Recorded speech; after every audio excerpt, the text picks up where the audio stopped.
यादृच्छिक प्रतिचयन। तो आइए समझते हैं यादृच्छिक प्रतिचयन। जैसा कि नाम से स्पष्ट है, यादृच्छिक प्रतिचयन वह होता है जहां समष्टि प्रतिदर्श समूह से व्यक्तिगत इकाइयों यानी कि प्रतिदर्श को यादृच्छिक रूप से चुना जाता है। मतलब रैंडमली, मैंने किसी को फिक्स देख के नहीं, मैंने किसी को भी चुना जाता है, इसे ही यादृच्छिक कहते हैं। पुनः दोहराना चाहेंगे, जैसा कि नाम से स्पष्ट है, यादृच्छिक प्रतिचयन वह होता है जहां समष्टि प्रतिदर्श समूह से व्यक्तिगत इकाइयों को, मतलब कंप्लीट समूह से यानी पूरे समष्टि से एक व्यक्तिगत समूह को चुना जाता है, वो भी यादृच्छिक रूप से चुना जाता है। मान ले कि सरकार एक क्षेत्र विशेष में रहने वाले परिवारों के बजट पर पेट्रोलियम पदार्थों की कीमतों की वृद्धि के प्रभाव की जांच करना चाहती है। सरकार जो है एक क्षेत्र विशेष में रहने वाले परिवारों के बजट पर पेट्रोलियम पदार्थों की कीमतों की वृद्धि के प्रभाव को जांच करना चाहती है। इसके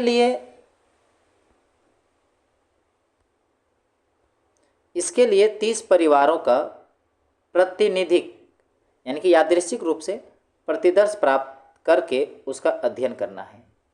30 परिवार को चुनना है, वो भी यादृच्छिक तरीके से, और फिर इसका अध्ययन करना है।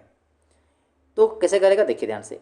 इनके चुनाव के लिए पहले उस क्षेत्र के सभी 300 परिवारों के नाम पर्चियों पर लिखे जाते हैं।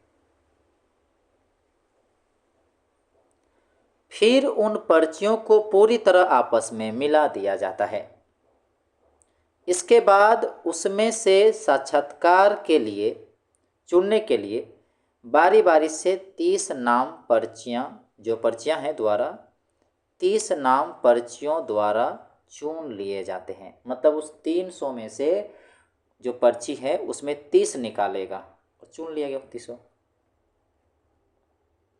यादृच्छिक प्रतिचयन में प्रत्येक व्यक्ति के चुने जाने की समान संभावना होती है, क्योंकि इसमें किसी का भी 300 में से किसी का भी उठ जाएगा, इसलिए सबकी संभावना, चुनने की संभावना समान होती है।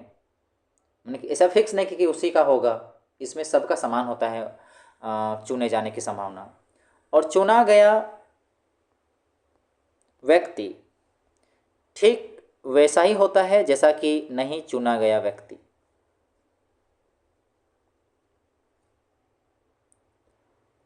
मतलब इसमें जो चुना गया व्यक्ति ना चुने गए व्यक्ति के समान ही है, क्योंकि सबका समान होता है।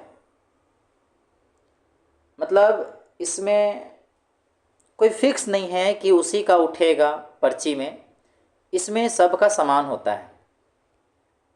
इसमें जो चुनने का जो है पर्ची द्वारा सबका समान होता है। मतलब यादृच्छिक प्रतिचयन में प्रत्येक व्यक्ति के चुने जाने की संभावना समान होती है, और चुना गया जो व्यक्ति होता है ठीक वैसा ही होता है जैसा कि नहीं चुना गया व्यक्ति।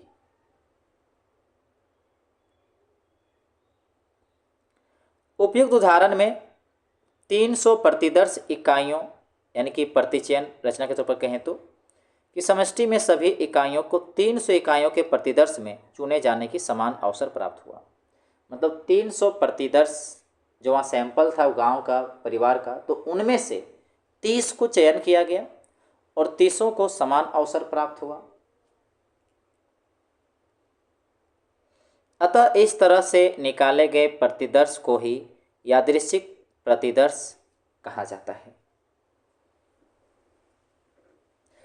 मतलब यहाँ सिंपल भाषा में कहें तो यादृच्छिक प्रतिदर्श ऐसे प्रतिदर्श होते हैं जिन्हें चुनने में सबका समान अवसर प्राप्त होता है, सभी पर अवसर समान होता है।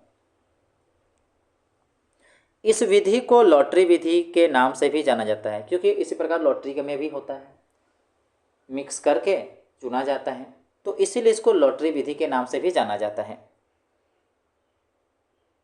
आजकल यादृच्छिक प्रतिदर्शों के चयन के लिए कंप्यूटर प्रोग्राम का उपयोग किया जाता है। देखिए, पर्चियों की जगह पर आजकल क्या होने लगा है, यादृच्छिक प्रतिदर्श के तौर पर कंप्यूटर प्रोग्राम का उपयोग किया जा रहा है। अब हम लोग जानेंगे निर्गम निर्वाचन, जिसे एग्जिट पोल कहते हैं। आपने देखा ही होगा कि जब चुनाव होते हैं तो टेलीविज़न नेटवर्क चुनाव संबंधी समाचार दिखाते हैं। जब चुनाव होता है तो आप टीवी में देखे होंगे कि चुनाव के जो परिणाम होते हैं वो देखने को मिलता है या दिखाते हैं। इसके साथ ही ये लोग इसका पूर्वानुमान भी दिखाते हैं कि कौन सी पार्टी जीत सकती है, मतलब एक अनुमान देता है कि कौन सी पार्टी जीत सकती है। इसे निर्गम मतदान के रूप में किया जाता है। एक अनुमान लगाए, इसे ही क्या कहेंगे, निर्गम मतदान के रूप में किया जाता है। इसके अंतर्गत मतदान केंद्रों से मतदान करके निकलने वाले मतदाताओं से यादृच्छिक प्रतिदर्श लेने के लिए पूछा जाता है कि उन्होंने किसे मत दिया है। देखिए, जब मतदान केंद्र होता है तो जहाँ लोग मत दे के आते हैं ना, तो उनसे पूछा जाता है, किसी भी लोगों से यादृच्छिक रूप से जो निकला उसे पूछता है कि आप किसे मत दिए हैं, आप किसको मत दिए हैं। ठीक है,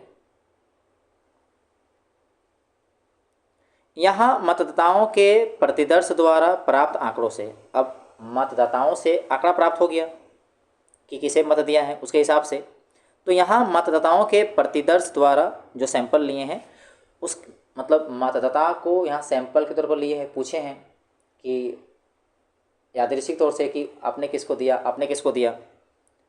तो यहाँ मतदाताओं के प्रतिदर्श द्वारा प्राप्त आंकड़ों से चुनाव जीतने वालों के बारे में पूर्वानुमान लगाया जाता है। तो उस सैंपल से लोगों से जब पूछा मतदाताओं से, तो उसमें एक अनुमान लग जाता है कि कौन जीत सकता है। आपने देखा होगा कि निर्गम निर्वाचन सदैव सही अनुमान नहीं लगाते हैं। क्यों? देखिए, ये अनुमान हमेशा सही नहीं लगाते हैं। इसके पीछे हो सकता है कि लोग जो आके निकला वो हो सकता है कि वो सही जानकारी ना दिया हो, सही से जानकारी नहीं दिया हो। और दूसरी बात, अलग अलग क्षेत्र में सबका अपना अलग अलग मत ज़्यादा होता है, तो ये भी एक फैक्टर कर सकते हैं कि लोग सही से जानकारी नहीं दिया और अलग अलग क्षेत्र में अलग अलग हो सकता है मत का प्रभाव।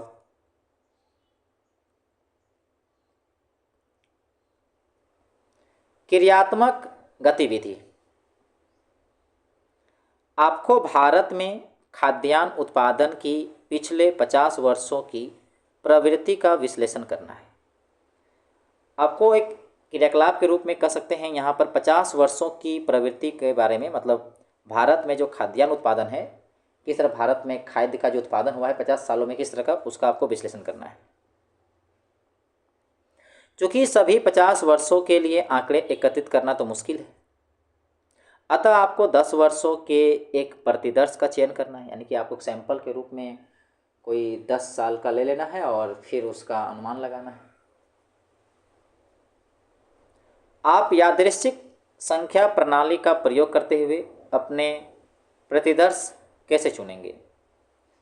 जैसे आपको संख्या चुनना है, यादृच्छिक संख्या प्रणाली का प्रयोग करते हुए अपने प्रतिदर्श कैसे चुनेंगे, मतलब आपको किस वर्ष के आधार पर कौन सा वर्ष लेंगे, किस तरह से वर्ष लेंगे, आप कैसे चुनेंगे, ये आपका क्रियाकलाप है। आप कीजिए इसको और पता लगाइए कि भारत के खाद्यान्न उत्पादन में 50 सालों में किस तरह का प्रवृत्ति रहा है उत्पादन में।